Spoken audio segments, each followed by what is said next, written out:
That's what's supposed to come out of a motor, right? Oh, there we go. Some oil-looking stuff. Yeah. Well, starting up irrigation today. Apparently, this one did not get pumped out enough. Frozen broke pretty good, so shut this off and go get the stuff to repair it.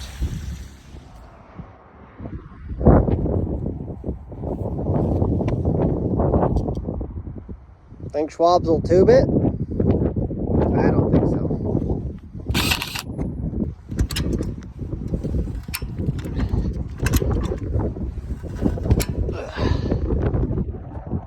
It's ready for this, right?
Normally I would have my service truck out here, but I had the kiddos today, so rolled around with me in the Dodge.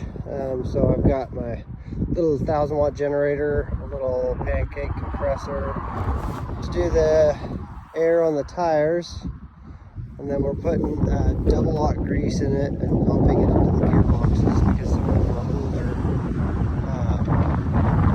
So they just leak worse than the other. So we put double lot in there because it seems to last the whole year versus, you know, 90 weight. But we did have one tire that just gave up the ghost. Apparently about 100 years. That's all you get out of them. Actually, I don't know how old this one is, but it's pretty old. So gonna have to get a new one. Hopefully they make the same size. I was using this to run around the other fields, but this one was in a different location, so I loaded it up and brought it all here. So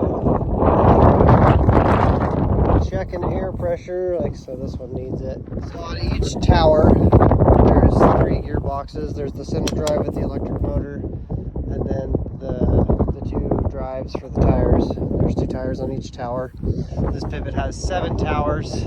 This is a perfect half circle, so it goes 180 degrees, or some of it will go. I mean, you can get 360. I mean, they go any which way you need them. They can go so 90 degrees anything. So what we're looking for here is see how this grease is going to leak out of that seal. So obviously it's going to need some. You just take off the fill plug, you kind of get it down on the side of the. There's a worm gear and then a bigger gear down in the bottom there. That you know, obviously drives the tire. So then we try to get it alongside that so it pumps it. Run the pressure up on this one to please don't blow up. It's about as far as you want to go, is right to that point. So stand off to the side as I air these up. Now we're only putting about 20 psi in these.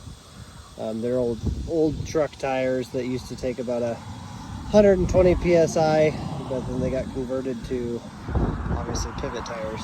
So yep, add air at your own risk basically is where I'm at with this one. So how these pivots work is each pivot has that box up there, and then there's the little rod that goes to the bottom of the box right there, and you can adjust that back and forth.